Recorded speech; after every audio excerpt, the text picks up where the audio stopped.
잠언 6장 6절부터 11절 함께 봉독합니다. 게으른 자여, 계미에게 가서 그가 하는 것을 보고 지혜를 얻으라. 계미는 두령도 없고 감독자도 없고 통치자도 없으되 먹을 것을 여름 동안에 예비하며 추수 때 양식을 모으느니라. 게으른 자여, 네가 어느 때까지 누워 있겠느냐? 네가 어느 때에 잠이 깨어 일어나겠느냐? 좀 더 자자, 좀 더 졸자, 손을 모으고 좀 더 누워 있자 하며 내 빈궁이 강도같이 오며 내 곤핍이 군사같이 이르리라. 아멘. 할렐루야. 오늘도 주님과 함께 하시는 복된 하루가 되시길 주의 이름으로 축원합니다. 오늘 정체성 선포 성경 읽기는 미가서 1장부터 4장까지입니다. 그 중에 4장 5절에 보니까 이런 말씀이 있습니다. 만민이 각각 자기의 신의 이름을 의지하여 행하되 오직 우리는 우리 하나님 여호와 이름을 의지하여 영원히 행하리로다. 안 믿는 사람들 각자 자기들 믿는 신을 찾겠죠. 그러면 우리는 해야 할 일이 뭡니까? 오직입니다. 예수 그리스도 안에서 오직 하나님 여호와 이름을 의지해서 영원히 행하는 것, 우리가 해야 할 일인 줄로 믿습니다. 그래서 이렇게 선포하겠습니다. 따라합니다. 나는 오직 나의 하나님 여호와의 이름을 의지하여 영원히 행할 사람이다. 네, 그런 복된 사람 선포하시기 바랍니다. 오늘 말씀 잠언 6장 6절부터 11절에서 게으름에 대한 교훈을 줍니다. 말씀의 지혜를 품은 사람, 여호와를 경외하는 말씀의 지혜를 품은 사람에게 주시는 계속되는 교훈 중에 오늘은 이제 게으름이 주제입니다. 우리는 하나님 형상대로 지음받은 사람이죠. 하나님 형상대로 지음받았다는 이야기는 하나님의 모든 것을 누릴 수 있는 복된 자가 되었다는 겁니다. 그래서 생육하고 번성하여 땅에 충만하라. 땅에 있는 모든 것을 다 정복하고 다스리라. 그 이야기는 무슨 얘기냐면 하나님 형상대로 지음받은 우리가 하나님의 모든 것을 누리기 위해서는 부지런해야 된다. 그 얘기입니다. 가만히 있어도 생육하고 번성하는 것이 아니라 각자에게 주어진 그 삶의 자리를 부지런함으로 지켜야 한다는 겁니다. 하나님 형상대로 지음받은 우리 사람의 본분을 다 해야 한다는 겁니다. 그런데 게으르다. 그 얘기는 사람의 본분을 상실했다. 그 이야기입니다. 그래서 오늘 말씀에서 게으른 자여 이렇게 교훈하고 있는 것은 사람의 본분을 상실한 그 삶을 이제는 고치라는 겁니다. 정신 차리라는 겁니다. 이 게으름을 우리가 육신적인 게으름만 보는 것이 아니라 영적인 게으름을 함께 보고 하나님 앞에서 특별히 예수 믿고 구원받은 자로서 구원받은 하나님의 백성으로서 우리의 본분을 정신 차려서 지켜내는 그런 복된 믿음의 사람이 되어야 할 줄로 믿습니다. 자, 먼저 그 6절에 보니까 게으른 자여 계미에게 가서 그가 하는 것을 보고 지혜를 얻어라. 계미한테서 배우래요. 사람이 하나님 형상대로 지음받았잖아요. 계미는 그야말로 미물에 불과한 겁니다. 그런데 계미한테 배우래요. 여러분 이 말씀을 들으면 어떤 생각이 들까요? 하나님이 그러시는 것 같아요. 야, 너는 자존심도 없냐? 내 형상대로 지었는데 모든 피조물보다 뛰어나게 너를 지었는데 너는 자존심도 없냐? 왜? 개미보다도 못하다는 거예요. 넌 개미보다도 못해. 예언이 자존심 안 상합니까? 넌 개미보다 못해. 아주 우리의 자존심을 그냥 팍 건드리는 말씀이에요. 개미한테 배워. 네가 하나님 형상인데 사람의 본분을 감당하지 못하니 미물인 개미한테나 가서 배워. 좀 자존심 챙기고 정신 좀 차려. 도대체 그럼 개미에게서 뭘 배우라는 겁니까? 7절, 8절을 보니까요. 개미는 두령도 없고 감독자도 없고 통치자도 없으되 먹을 것을 여름 동안에 예비하며 추수 때 양식을 모으느니라. 개미는요, 각자 자기가 해야 할 일을 압니다. 가끔 비가 오려거나 이러다 보면 개미들이 막 이사하는지 막 행렬을 지어가는 거 보이죠. 그런데 어떤 데를 보면 자기보다 한참 큰 잠자리 같은 이런 곤충 같은 죽은 거, 개미 자기 몸뚱아리보다 그냥 수십 배 큰 거를 혼자 못 끌고 가니까 여러 마리가 들러붙어 가지고 막 끌고 가는 거야. 그런 거 보잖아요. 우리가 개미의 마음은 모르죠. 근데 우리 눈에 보여지는 거 보니까 야, 도대체 누가 지도자지? 누가 지도자인지 모르겠어요. 그런데 다 들러붙어 가지고 힘을 합쳐 가지고 그걸 끌고 가는 걸 봅니다. 이것을 오늘 이 잠언을 기록한 솔로몬을 통해서 우리에게 주는 교훈은 개미는 각자 자기가 해야 할 일을 안다는 거예요. 그런 겁니다. 우리가 살아가면서 내가 속한 공동체 속에서 하나님께서 내게 허락하신 삶의 자리에서 오늘도 내가 뭘 해야 되지? 어떻게 살아가야 되지? 분별할 수 있어야 돼. 특별히 가정이라고 하는 공동체 속에서, 교회라고 하는 이 공동체 속에서, 우리가 살아가는 이 사회라는 공동체 속에서 내가 어떻게 협력을 해야지? 무엇을 협력해야지? 그것을 분별할 줄 알아야 한다는 겁니다. 어떤 사람은 자기 일을 참 열심히 잘해요. 혼자서는 참 잘해요. 그런데 같이 있으면 못하는 사람이 있어요. 협력할 줄을 몰라요. 독불장군인 사람들이 있습니다. 오늘 개미에게서 배우라 그래요. 내가 해야 할 일이 뭔지를 분별해야 하고 같이 있을 때 협력해야 할 일이 무엇인지도 분별할 줄 아는 사람. 내 인생을 하나님 앞에서 바르게 세우는 것도 소중한 만큼 하나님이 허락하신 공동체도 함께 힘을 합쳐서 소중하게 지키고 소중하게 세워가야 할 것을 가르쳐 주는 겁니다. 각자 자기가 해야 할 일을 아는 이 개미에게서 우리의 그런 모습들을 배우라고 교훈합니다. 뿐만 아니라 여름 동안에 예비해서 추수 때 양식을 모은다 그랬어요.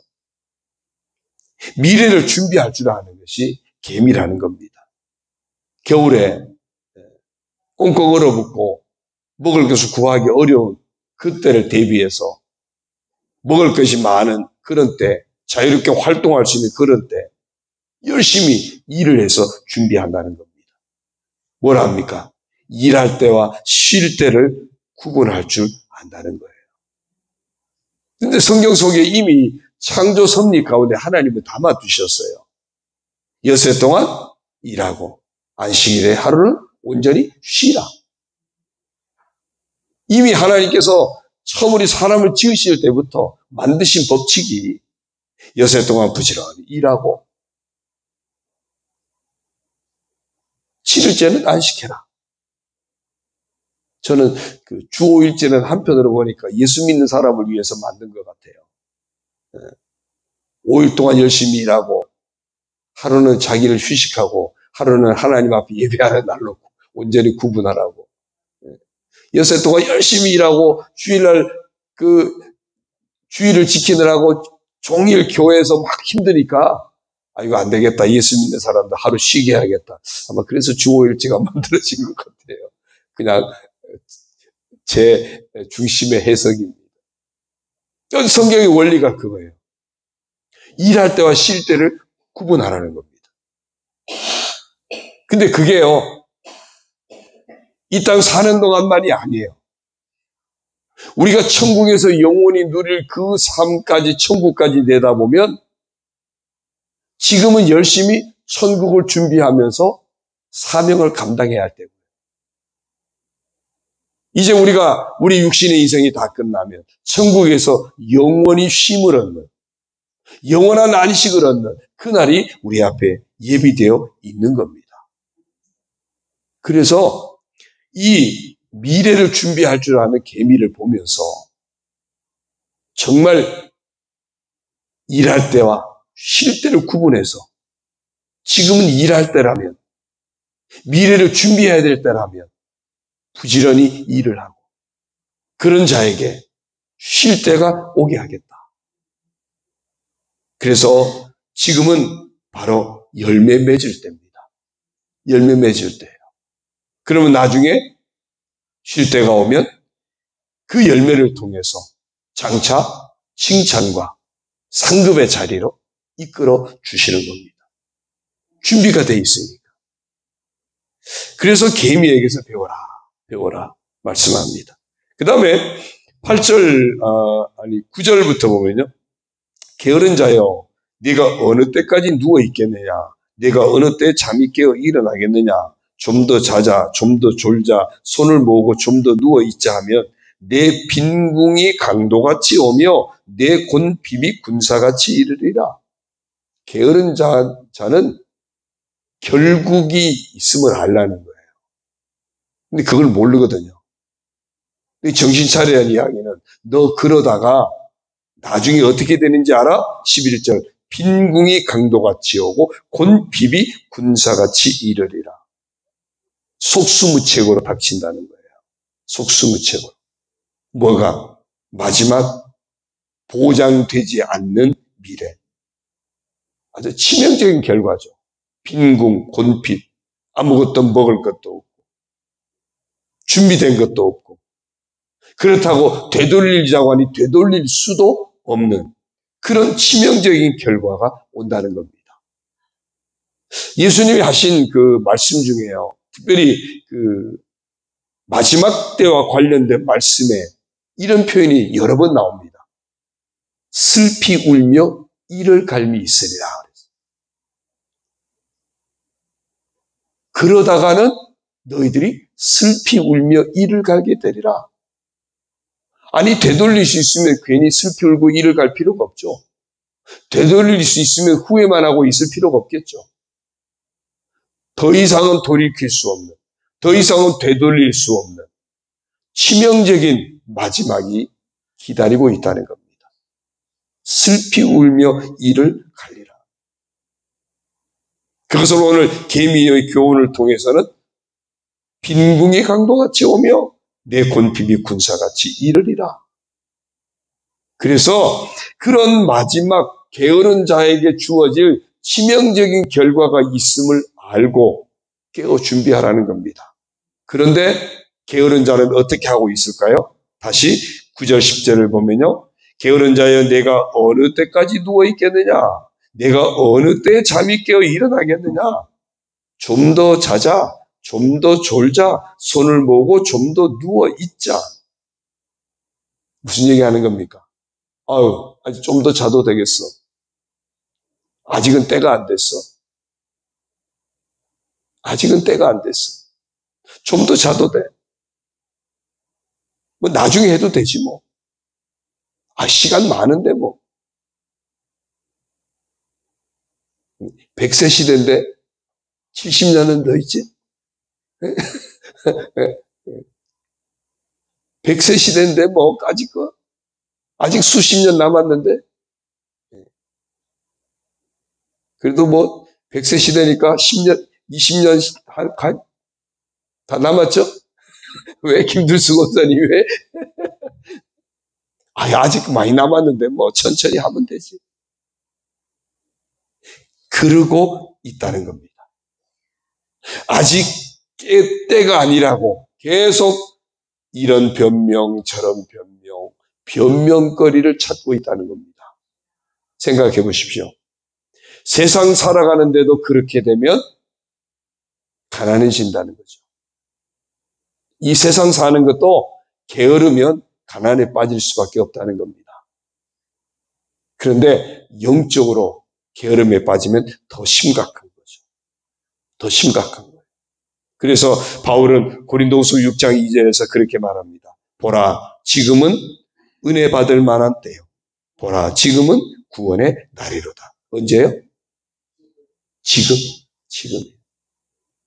여러분, 예배를 드릴 때가 언제냐면 지금이에요. 지금이 예배할 때고, 지금이 기도할 때고요. 지금이 사랑할 때고요. 지금이 용서할 때고요. 지금이 섬길 때고, 지금이 돌볼 때고, 지금이 내게 하나님께서 맡겨주신 사명을 붙들 때입니다. 할 수만 있으면 해야 돼. 할 수만 있으면. 다다음 주에 리브가 밥 당번인데, 리브가가 이제 이은숙 고사님 입원해 계시고, 리브가가 잘 구성이 안 돌아가니까 다행히 우리 반찬팀 또 마리아에서 도와주시겠다 그래서 감사해요. 제가 언제가 얘기했죠? 우리 지방에 남해 고연교회라고 오래전에 교육자회 하는데, 갈비탕을 너무 맛있게 준비했어요. 근데 누가 했냐 보니까 70대 되신 할머니들이 두 분인가 계셨는데, 우리도 할 수 있다고 대접하자 해가지고, 거기 교인이 거의 없거든요. 70이 넘으신 할머니 두 분인가 세 분이 그 할머니들이 갈비탕을 준비해가지고 교육자의 목사님들을 대접하는데, 황송하면서도 얼마나 맛있는지. 그냥 하실 수 있을 때 하셔야 돼요. 네? 이정당 목사님 뭐 하실 수 있을까?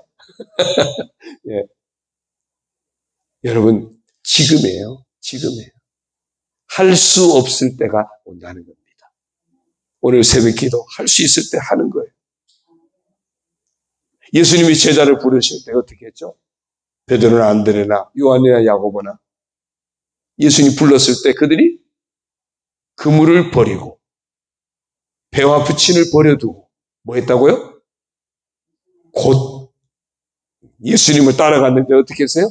곧 예수님을 따라갔다 그랬어요. 지금이라는 겁니다. 그래서 이 계미를 통해서 우리의 삶의 게으름, 영적인 게으름을 지금 보게 하는 겁니다. 특별히 우리가 영적인 게으름을 물리칠 수 있는, 내가 무엇을 해야 할지 하나님 앞에서 늘 분별이 되어지고 미래를 준비할 줄 아는 그런 영적인 지혜가 살아있고, 변명이 아니라 바로 지금 하나님께서 기뻐하시는 그 일을 날마다 찾아 행하는 그런 우리가 되어져서 마지막 준비되어 있어서 그날 슬피 울며 이를 가는 것이 아니라 영광 중에 찬송하며 기뻐하며 즐거워하는 그런 축복의 날을 준비하고 맞이할 수 있는 그런 복된 성도, 깨어있는 우리 모두가 되기를 주의 이름으로 축원합니다. 기도드립니다. 하나님 아버지 고맙습니다. 우리가 영원히 의지하여 행할 이름은 오직 예수 그리스도 안에서 여호와 하나님 아버지입니다. 그 하나님 아버지 앞에서 하나님 형상대로 지음받은 저희들, 예수 그리스도 안에서 새로운 피조물로 다시 거듭난 저희들, 날마다 우리 인생의 본분을 깨달아 아는 믿음의 사람이 되게 하여 주옵소서. 아버지 하나님, 우리에게 주어진 삶의 자리에서 우리가 무엇을 해야 할지, 무엇을 서로 협력하며 마음을 모아 감당해야 할지 날마다 분명히 사명이 분별되게 하여 주시고, 바로 지금이 그 일할 때임을 늘 깨어 인식하고 충성된 그런 믿음의 사람, 충성된 일꾼으로 감당하게 하여 주옵소서. 그리하여 주님이 예비하신 그 쉼의 자리를, 안식을 만날 때에, 영원한 하나님 나라 안식을 만나게 될 때에 기쁨으로 참여할 수 있는, 영광 중에 참여할 수 있는 저희들 되게 하여 주옵소서. 변명으로 일관하고 정말 때를 놓치는 어리석은 자가 되지 않게 하여 주시고, 지금이 바로 은혜 받을 만한 때요, 지금이 바로 구원의 날임을 기억하게 하시고, 지금이 예배할 때요, 지금이 기도할 때요, 지금이 말씀 붙들 때요, 지금이 순종할 때요, 지금이 사랑하고 용서할 때요, 지금이 서로 섬기고 돌볼 때임을 잊지 않게 하시고, 지금이 영혼 살릴 때임을 잊지 않게 하여 주시고, 우리에게 맡겨진 이 지금의 사명을 잘 감당해내는 주님의 부르심에 날마다 곧 응답하는 깨어있는 믿음의 사람 다 되게 하여 주옵소서. 그리하여 우리 인생의 마지막이 이르렀을 때에 정말 영광된 그런 복된 날이 예비되어 있는 그런 축복의 성도가 다 되게 하여 주옵소서. 이 하루를 살아갈 때에도 정말 이런 우리 인생의 본분을 깨달아서 하나님 뜻 안에서 부지런히 믿음으로 행하는 저희들 다 되게 하여 주옵소서. 오직 우리가 믿고 의지할 분은 하나님 아버지밖에 없음을 고백하고 하나님 아버지 앞에 우리 인생을 온전히 의탁하고 살아가게 하여 주옵소서. 정말 한치 앞도 내다볼 수 없는 인생입니다. 우리 앞에 우리가 원치 않는 일들 또한 얼마나 많이 일어납니까? 아버지 하나님, 그러하기에 늘 깨어서 주님 만날 날을 대비하는 영적인 지혜, 믿음의 지혜가 살아있는 저희들 되게 하여 주옵소서. 아버지 하나님, 투병하고 있는 병상에서 이제 하나님 주시는 회복을 기다리고 있는 사랑하는 딸도 축복하셔서 치료하여 주시고, 아버지 하나님 또한 여러 가지 육신의 병마와 싸우고 있는 우리 온 성도들 주님이 치료하여 주셔서 회복의 은혜를 나타하여 주시고 모두가 강건하여 하나님 앞에 영광 올리도록 복을 내려 주옵소서. 다음 세대들을 축복하여 주시고 또한 입시 과정 중에 있는 귀한 자녀들을 축복하여 주시고 복된 믿음의 세대가 되도록 하나님 아버지 복을 내려 주옵소서. 우리 교회를 통해서 영광 받아 주옵소서. 특별히 온커밍데이 이제 초청받은 이들 정말 그들이 마음이 더 분명해지게 하시고 믿음이 회복되는 기회까지 되게 하여 주시고 또한 태신자들 주님 그들의 마음을 예비된 영혼이 되게 하시고 주님 만나 구원받는 놀라운 역사도 있게 하여 주옵소서. 이 모든 귀한 일들에 아름답게 쓰임받는 저희들 모두가 되게 하옵소서. 또 이제 서로 품고 충보하며 기도합니다. 아버지 하나님 응답하여 주시고 예비하신 하나님의 복된 것들로 충만하게 채워 주옵소서. 예수님의 이름으로 감사하며 축복하며 기도 올리옵나이다. 아멘. 하늘에 계신 우리 아버지, 아버지의 이름을 거룩하게 하시며 아버지의 나라가 오게 하시며 아버지의 뜻이 하늘에서와 같이 땅에서도 이루어지게 하소서. 오늘 우리에게 일용할 양식을 주시고 우리가 우리에게 잘못한 사람을 용서하여 준 것 같이 우리 죄를 용서하여 주시고 우리를 시험에 빠지지 않게 하시고 악에서 구하소서. 나라와 권능과 영광이 영원히 아버지의 것입니다. 아멘.